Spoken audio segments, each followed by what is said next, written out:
साधु संतों ने कहा दुखों का घर नानक दुखिया सब संसार।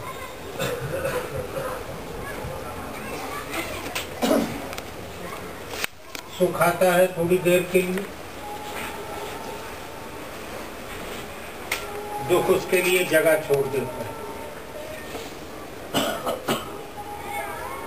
लेकिन बहुत देर तक अपनी जगह छूटी नहीं रहने देता। फिर धक्का मार के सुख को निकाल देता है, फिर जगह लेके बैठता है। दुख परमानेंट है, सुख टेनेंट।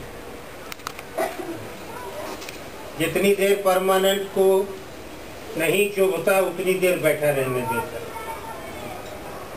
जब उसको लगता है किराएदार से मन भर गया, फिर उसको निकाल देता।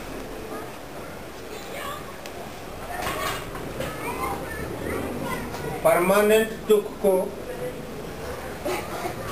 टेनेंट में बदलना है,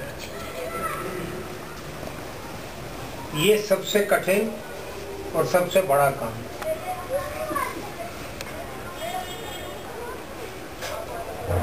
मालिक मकान को किराएदार बनाना, क्योंकि असली मालिक वो दिल है।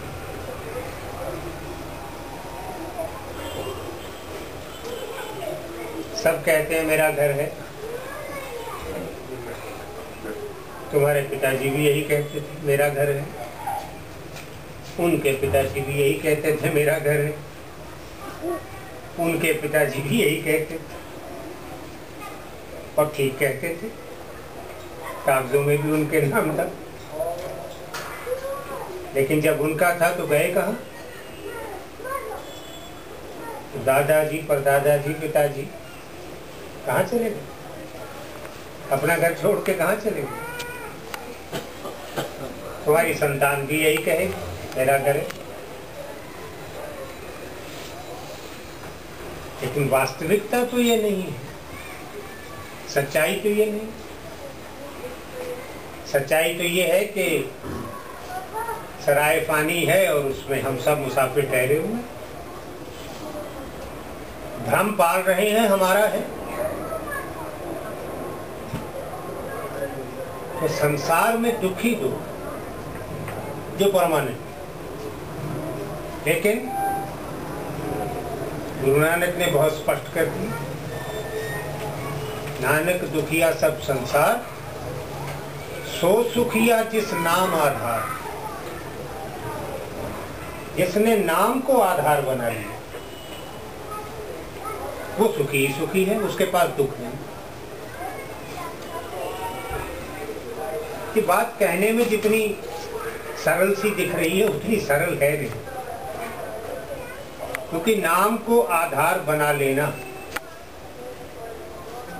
ये तो माउंट एवरेस्ट चढ़ने का काम है, आसान काम। सरल काम सबसे मुश्किल होता है और मुश्किल काम आसान होता है, क्योंकि मुश्किल काम के लिए हम मेंटली प्रिपेयर्ड होते हैं कि ये काम मुश्किल है और मुझे करना है। सरल काम के लिए हम कॉन्फिडेंट होते हैं, कर ही लेंगे, है क्यों, इसलिए वो होता है, इसलिए भारी पड़ जाता है। तो दुख को सुख में बदलने का फॉर्मूला ये मैं चाहता हूं तुम लोग आज समझो।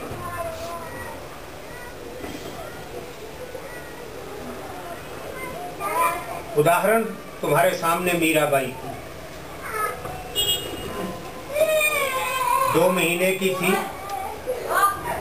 मां चल बसी।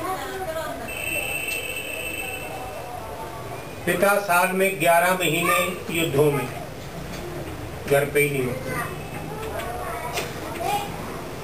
दादे ने माँ का भी प्यार दिया, बाप का भी प्यार दिया, पाला। 18 साल की हुई, उसकी सगाई करी, दादा भी चल बसे। ब्याही हुई, ससुराल चली गई, पति भी राजा था। 5-7 साल में वो भी चल बसा।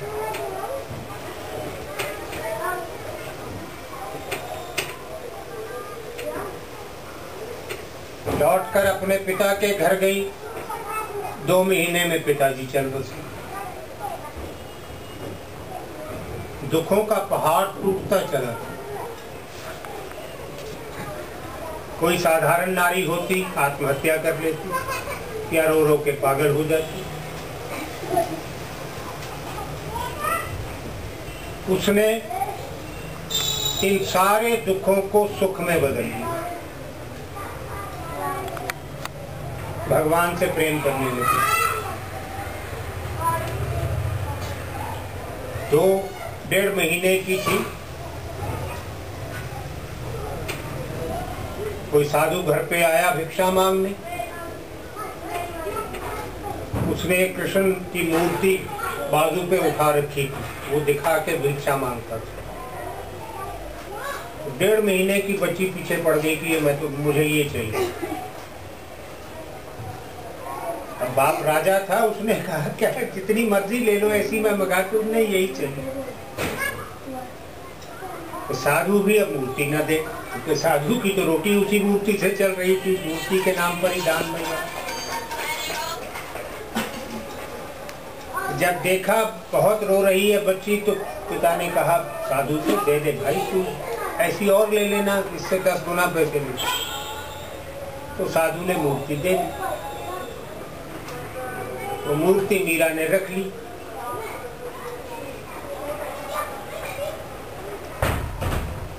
तो बाहर कोई बारात जा रही थी, घोड़ी पे दूल्हा बैठा था। मीरा ने पूछा माँ से, माँ मेरा दूल्हा कहाँ है? तो उसने कहा ये है, मूर्ति की तरफ इशारा। तो उसने सोचा इस बीच में ये जितनी मृत्यु हुई घर में, या मेरी शादी हुई, या मेरे पति बने, या मेरा ससुराल बना, ये सब तो गलत ही होता रहा। मेरा पति तो ये बैठा है। तो सारा प्रेम मीरा के अंदर जितना था उस मूर्ति पर उड़े, और आज हम उसे ही प्रणाम कर रहे हैं, उसी मीराबाई, उसी के पद गाकर, उसी के भजन गाकर शिक्षा ले रहे। इसके बाद मीरा दुखी नहीं रही। जहां जाती थी लोगों को आनंद बांटती, क्योंकि उसके पास अपना अक्षय भंडार हो गया था आनंद का, तो वो आनंद बांटती। दुख को सुख बनाने का सबसे आसान तरीका ये है कि हम संसार को आधार मानने के स्थान पर भगवान को आधार मानें। हम भगवान को आधार नहीं मान रहे हैं और सब कुछ मान रहे हैं, ऐसे करते भी हैं। भगवान का भय बड़ा है। क्यों? क्योंकि हमारा स्वार्थ जो है वो भय से जुड़ जाता है। हम भगवान से क्यों डरते हैं? निसंतान न रह जाएं, मुकदमा न हार जाएं, औलाद गंदी न निकल जाए, कोई बीमारी न लग जाए शरीर को, आर्थिक हानि न हो जाए, इतने सारे भय।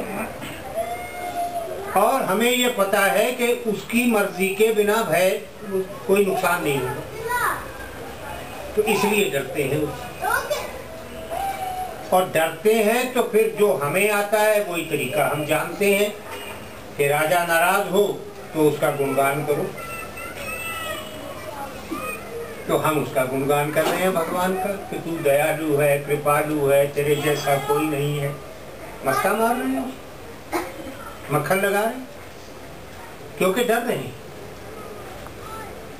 बीच में से अगर भय निकाल दें, फिर हम उसकी मस्काबाजी नहीं करेंगे, फिर हम उसको प्यार करेंगे। एक बहुत बड़े संत हुए हैं लाहौर में, हजरत अली उल हुजवेरी, दाता गंज बख्श के नाम से मशहूर है। उनसे किसी ने पूछा कि ये तांत्रिक काली को कैसे प्यार कर सकते हैं? काली की मूर्ति, हाथ में खप्पर, मुंह में लहू, जीभ बाहर निकली हुई, और राक्षस का सिर पकड़ा हुआ, कटा हुआ हाथ में, उस मूर्ति को प्यार कैसे कर सकता है? तो उन्होंने जवाब दिया, लैला बचश्मे मजनू दीद। लैला भी काली थी। लैला को मजनू की आंख से देख तब पता चलेगा सुंदरता क्या है। हमने भगवान को कभी मजनू की आंख से नहीं देखा। हम ही मजनू नहीं बन सकते। डरते हैं उससे, कृपा चाहते हैं उसकी, और उसकी कृपा से अपना संसार बनाना चाहते हैं। वो संसार बनाना चाहते हैं जिसे छोड़कर जाना निश्चित। इससे बड़ी मूर्खता क्या होगी? उस घर को पॉलिश करा रहे हैं, सफेदी करा रहे हैं, डिजाइनिंग करा रहे हैं, जिसे छोड़ के जाना। हम ये नहीं कहते कि घर को गंदा रख लो, या सफेदी भी नहीं कराओ, या पॉलिश भी नहीं कराओ, लेकिन उतना जितना तुम्हारे रहने के लिए जरूरी। जिस चीज को छोड़ के जाना है उस पर उतना समय, उतनी ध्यान, उतनी बुद्धि, उतना धन लगाओ जितना आवश्यक है। लेकिन हम उसके बियॉन्ड चलते हैं, बहुत आगे चले जाते। और ये भय जो हमने पाल रखे हैं, ये भय नाम को आधार नहीं बनने देते। भय निकालना। सबसे बड़ा भय क्या है? मृत्यु का भय। इससे बड़ा कोई भय नहीं। कोई ऐसा व्यक्ति नहीं है जो मृत्यु से नहीं डरता। अंधेरे में आप क्यों नहीं निकलते कहीं घास में? सांप बिच्छू काट जाएगा। आपके घर का लॉन है, सारा दिन वहीं घूमते हो, लेकिन अंधेरे में नहीं जाते। जिस नदी का प्रवाह बहुत जबरदस्त है और तुम दिन में जिसको देखकर खुश हो रहे हो, अंधेरा होने पे उसके किनारे नहीं जाते। क्यों? गिर पड़ेंगे, और गिर पड़े तो मर जाएंगे। तो मृत्यु का भय निकालो अपने अंदर से। समझ लो कि श्वास तुम्हारे कर्मों के हिसाब से गिन के मिले हुए हैं। जब कर्म पूरे हो जाएंगे तो एक श्वास फालतू नहीं मिलेगा, और जब तक कर्म पड़े हैं तब तक मृत्यु नहीं होगी। कहीं गिर पड़ो तुम, किसी नदी में कूद जाओ, किसी अग्नि में कूद जाओ, मरोगे। और जब कर्मों का हिसाब चुक गया तो तुम में जो बुद्ध हो गए, उनको तो एक्स्ट्रा भी करना है, एक्स्ट्रा टाइम भी लगाना, ओवर टाइम लगाना है, क्योंकि पिछला बैलेंस क्लियर करना, आगे आना नहीं है। बाकियों का तो बैलेंस उठ जाएगा अगले जन्म पे, तुम्हारा वो नहीं उठेगा। तो थोड़ी एक्स्ट्रा लेबर भी हो। लेकिन तुम डर किस चीज से रहे हो? मृत्यु तो तब आएगी जब कर्म बंध पूरे हो जाएंगे, इसलिए डरने की कोई जरूरत नहीं। एक संत हुए दादू जी, उनके एक शिष्य थे रज्जब जी, मुसलमान पठान थे। शादी कराने जा रहे थे, सेहरा बंधा हुआ था, दूल्हे के कपड़े पहने हुए थे, बारात साथ में थी। तो दादू जी से प्रेम था उसका, तो उसने सोचा शादी कराने जा रहा हूँ, मत्था टेकता चलूं। तो रास्ते में उनके आश्रम में पहुंच गए और जाके पैरों पे सिर झुकाया। तो वो दादू जी बोले, रज्जब तय गज्जब की हो। ये क्या गजब कर दिया? तू तो घोर संसारिकता की तरफ चल पड़ा। अब पत्नी, फिर बच्चे, फिर परिवार, ये क्या? ये सब नहीं समझाया, बस एक इतनी सी लाइन बोली, रज्जब तय गज्जब की। उसने छोटे भाई के सिर पे सेहरा उतार के रख दिया। पिताजी इसको ले जाओ ब्याह से, मैं तो यही बैठू। तो वही बैठ 128 वर्ष की उम्र हो गई तो लगा कि कर्म बंध कट गए। तो पास में टोंक पड़ता है शहर, तो टोंक के जंगल बड़े घने होते थे। तो जब देखा कि कर्म बंध सब हिसाब चुकता हो गया, अब मृत्यु आनी है, तो बोले मृत्यु का है तो कष्ट करेगी आनी। उठ के जंगल में चल दिए और जाके वहां लेट गए। जाके शेर, बकरियां, भेड़िए जो खा सकते हैं आके मुझे खाए। जीवित शरीर वहां जानवरों के अर्पण कर दिए। मृत्यु का भय नहीं। उस जंगल के 2-2 कोस पास से कोई नहीं निकलता था मृत्यु के भय से, लेकिन रज्जब को भय नहीं। उसी जंगल में जाके लेट गए, देख लिया कि अब कर्म बंध कोई नहीं है, मृत्यु आनी है। तो फिर मृत्यु में मोहताज क्यों बने किसी को? कोई अर्थी उठाए, कोई जलाए, कोई समाधि बनाए, कोई कुछ करे, और इस शरीर का होगा क्या? जल जाएगा। तो अच्छा है, कोई भूखा पक्षी पशु पेट भरेगा अपना मेरे हाड़ मांस से, तो क्या जाता है, चलो वहां। तो ये दुख को सुख में बदलने की विधि है। अपने सारे भय जो हैं, उन भय, जितने भय हैं वो सारे भय चिंता बन जाते हैं। और चिंता को ऋषियों ने अग्नि कहा है, जलाती। और तो मॉडर्न साइंटिस्ट यही कह रहे हैं कि टेंशन जो है वो ब्लड जलाती है हमारा। तो चिंता टेंशन ही होती है। और दुनिया भर की टेंशन हमने ले, जिसमें 99% चिंताएं जो हैं वो अनफाउंडेड है, निराधार। वो उस बात की चिंता जो होनी ही नहीं है, बस यहां कहीं फंसा के रखी हुई है।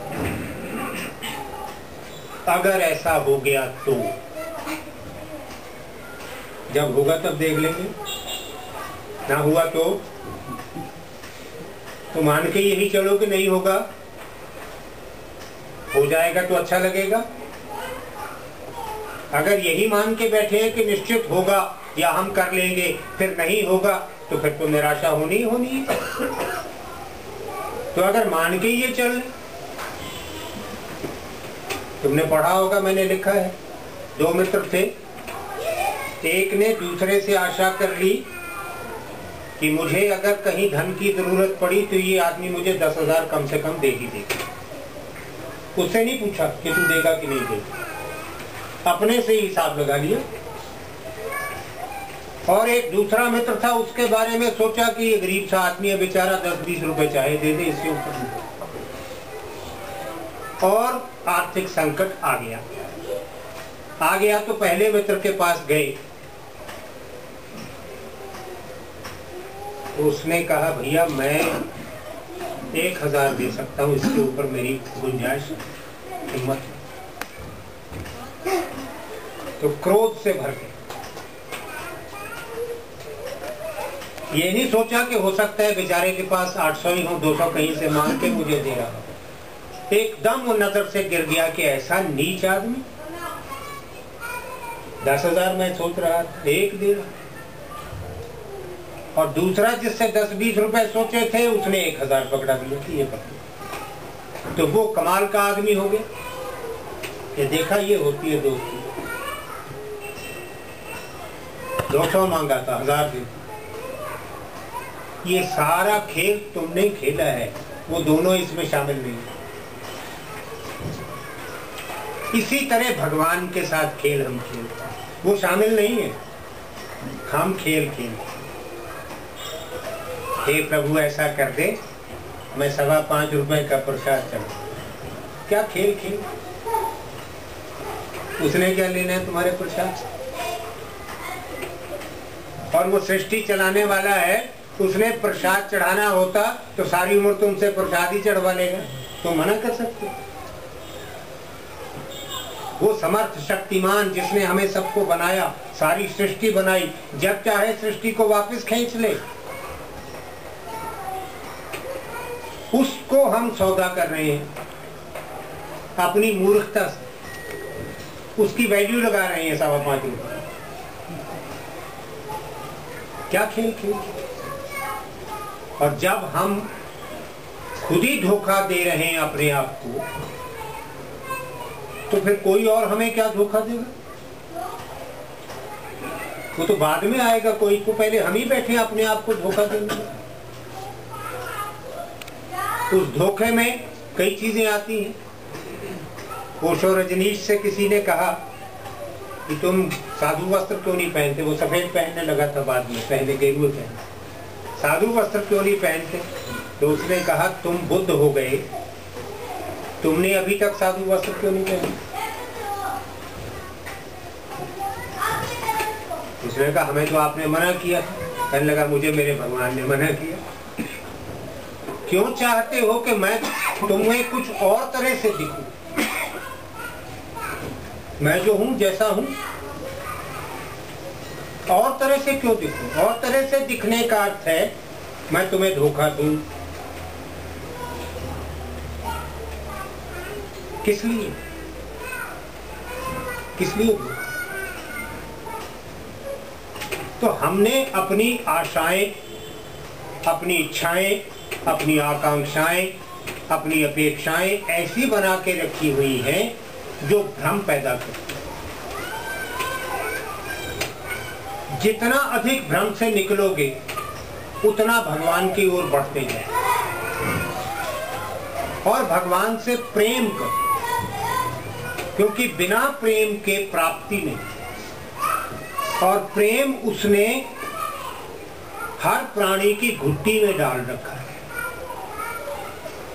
प्रेम कहीं से खरीदना नहीं, मांग के नहीं जाना, तुम्हारे अंदर पड़ता है।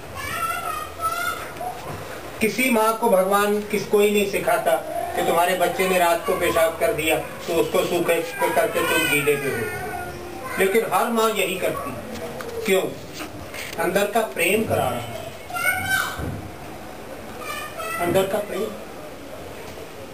और उसने जब आत्मा को शरीर दिया था, पहले पशु पक्षी का भी, तो भी चेतना साथ में देके भेजा। मैं चाहता हूं तुम अपनी उस चेतना को पहचानो और पहचान कर उससे काम लेना शुरू करो। ये जो हर महीने में बात करता हूं आप लोगों से, वो इसीलिए अपने अंदर की चेतना पहचानो जो जन्म के साथ मिली। वही दिव्यता है, वही डिविनिटी है, वही ब्रह्म है जो तुम्हारे शरीर के अंदर, हर प्राणी के शरीर के अंदर। किसी बच्चे को कोई नहीं सिखाता माँ का दूध कैसे पीना है, हर बच्चे को आता है दूध। कहाँ से आ गया? किससे सीखा? किसने सिखाया? तुम सब ने भी माँ का दूध पिया हुआ। किसने सिखाया था तुम्हें कि कैसे पीते? पशु पक्षियों में लो, गाय का जब बछड़ा पैदा होता है तो माँ के पेट से निकलते ही कूदता है और सीधा थन को कर, उसको पता है दूध कहाँ है। तो गाय के मुंह को नहीं पड़ता, टांग को नहीं पड़ता, पेट को नहीं पड़ता, पूंछ को नहीं पड़ता, सीधा थन को। माँ के पेट से निकलते ही उसको पता है दूध कहाँ है और कैसे पीना है। चिड़िया को पता है एक एक तिनका उठा के लाके कैसे रखना है और कैसे उसका जाल बुनना है चोंच से और कैसे घोंसला बनाना है। दिया को ले, आंधी आ जाए, तूफान आ जाए, बारिश आ जाए, वो घोंसला नहीं टूटता। चोंच से कर रहा है सब कुछ, उसके तो हाथ पैर भी नहीं। किसने सिखाया उसको वो जाल बुनना, वो डिजाइनिंग, वो आर्ट, वो कला कहाँ से आई उसको?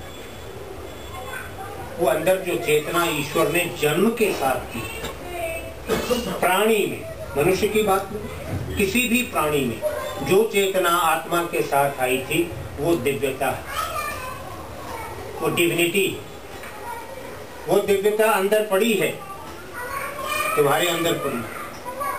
उसको खोजना है। धुआं कुछ कर, चेतना और आत्मा अलग अलग, दो अलग चीजें। अभी समझा दिया। आत्मा ब्रह्म का अंश है चेतना उसकी सहचरी है, कंपेनियन। दोनों हर जन्म में इकट्ठी रहती हैं। इसलिए अगर अभ्यास किया जाए और विद्या सीख ली जाए तो पिछले सारे जन्म चेतना को याद है। वो 84 लाख भी याद हैं जो पशु पक्षी योनि में थे, और मनुष्य के भी सब याद है। वो सारे उसको पता है, क्योंकि न आत्मा बदली है न चेतना बदली। ये चेतना तब तक साथ रहेगी आत्मा के, जब तक आत्मा के ब्रह्म में लीन होने का समय नहीं आता। जब लीन होने का समय आएगा तब चेतना डिसॉल्व हो जाएगी कॉस्मिक सिस्टम में। तो ये चेतना आत्मा को जब पहली बार शरीर दिया था भगवान ने, तब दी थी। तो ये जब भी आत्मा शरीर बदलेगी ये चेतना साथ चलेगी। तो इस चेतना को अपने अंदर ढूंढना है। पड़ी है, मैंने उदाहरण देके बता दिया। वो चेतना ही बता रही है बच्चे को माँ का दूध कैसे पीना है। चेतना ही बछड़े को बता रही है दूध कहाँ है। चेतना ही बिया को बता रही है घर कैसे बनाना है, जिसको ना आंधी गिरा सके ना पानी भिगो सके, कैसे बनाना है। चेतना ही जानवर को बताती है कि आगे भय है। चेतना ही मनुष्य की सबसे बड़ी संपत्ति है। और ये चेतना बोलती है, इसकी आवाज सुनने की कोशिश करो। तुम मौन रहते हो तो चेतना बोलती है, तुम बोलते हो तो ये चुप हो जाती है, तुम चुप होते हो तो ये बोलती है। इसलिए मौन समाधि बहुत महत्वपूर्ण है। चेतना की आवाज सुनो, ये बोलती है। और तुम कहते भी हो कि मैंने अपनी कॉन्शियस से पूछा, या मैं काम करने लगा तो मेरी कॉन्शियस नहीं मानी। तो कॉन्शियस क्या है? आत्मा नहीं है, वो चेतना। तो वही बुद्धि, फिर वो चेतना है, आत्मा नहीं है। क्योंकि आत्मा तो ब्रह्म का अंश है, निर्लिप्त जीव। उसकी तरफ से तुम कुछ भाड़ में जाओ जो मर्जी करो। चेतना को चिंता है इस बात की कि जो कुछ तुम शरीर के द्वारा कर रहे हो, उससे जो कर्म बंध बन रहे हैं वो भुगतने के लिए आना तो फिर इस बेचारी को पड़ना है। और अगर ये मोक्ष का कोई प्रबंध कर ले तो इसको मुक्ति मिलेगी। इसकी जान छूट रही है और साथ में मेरी भी छूट रही है। चेतना भी कुछ डिसॉल्व हो, चेतना का कर्म भी समाप्त हो जाएगा। बुद्धि शरीर का अंग है, वो हर शरीर के साथ डिफरेंट होती है। अभी तुम भारत में पैदा हुई हो, हिंदी बोल रही हो, पंजाबी बोल रही हो, जिस इलाके में पैदा हुई हो। अगला जन्म अरब में होगा तो अरबी बोलोगी, अगला फ्रांस में होगा तो फ्रेंच बोलेगी। ये बुद्धि पकड़ेगी। बुद्धि सीखती है। माँ बाप बच्चे को सिखाते हैं, नहीं देखो ये मामा है, ये मौसी है, ये चाचा है, ये ताऊ है, सिखाते हैं। तो वो बुद्धि उसकी पकड़ती रहती है, फिर वो गलती नहीं करता। चाचा को मामा नहीं समझती, मामा को चाचा नहीं समझता, उसकी यहाँ पकड़ती है। बुद्धि शरीर का अंग है जो शरीर के साथ समाप्त हो जाता है। जब शरीर जलता है तो बुद्धि भी साथ में जल जाती है। केवल चेतना है जो आत्मा के साथ रहती है। इस चेतना को जब तक हम डिस्कवर नहीं करेंगे, खोजेंगे नहीं, जब तक इसकी आवाज सुनने की आदत नहीं डालेंगे, जब तक इसकी आवाज सुनने का अभ्यास नहीं करेंगे, तब तक बुद्धि से ही काम लेते रहेंगे। और बुद्धि से काम लिया हुआ, कोई भी निर्णय लिया हुआ बुद्धि से 4 कदम से आगे देख ही नहीं सकता, क्योंकि शरीर की लिमिटेशन है। बुद्धि वहीं तक देखेगी जहां तक शरीर का कर्म दिख रहा है। तो शरीर के कर्म से परे देखना है तो फिर बुद्धि को छोड़ना होगा और आत्मा से देखना होगा। आत्मा ही है जो तीसरे नेत्र के बीच में से अदृश्य को दृश्य बनाती है, इनविजिबल को विजिबल बनाती है। ऊपर के जितने लोग हैं जो नहीं देखे जा सकते, वो ये देखती है, हमें दिखाती है। हमें दिखाती का मतलब हमारी बुद्धि को दिखा देती है कि देखो ये। तो वो डिविनिटी, वो दिव्यता जो तुम सबके अंदर पड़ी हुई है, उसको जगाने के लिए बिल्कुल प्रयास नहीं हो रहा है, उसका प्रयास शुरू करो। ध्यान बहुत बड़ा सहायक है चेतना को जगाने में और चेतना को पहचानने में और चेतना से काम लेने में, क्योंकि ध्यान ब्रह्म ऊर्जा बनाता है। ब्रह्म ऊर्जा में चेतना खुलती है, खिलती है, और बंद कली को ढूंढना मुश्किल है, खिले हुए फूल को ढूंढना बहुत आसान है। तो ब्रह्म ऊर्जा अपने अंदर पैदा करो ध्यान से, उसमें अपनी चेतना को खिलने दो और उस खिले हुए फूल की पहचान करो, फिर उसकी सुगंधी को पकड़ करके जीवन का निर्णय करो। तो कहीं गलती नहीं होगी, कहीं दुख नहीं होगा, कहीं भय नहीं होगा। जब तक श्वास है तब तक आनंद ही आनंद होगा, और जब श्वास समाप्त हो जाएंगे तो परमानंद हो जाएगा। ठीक है, चलो अभी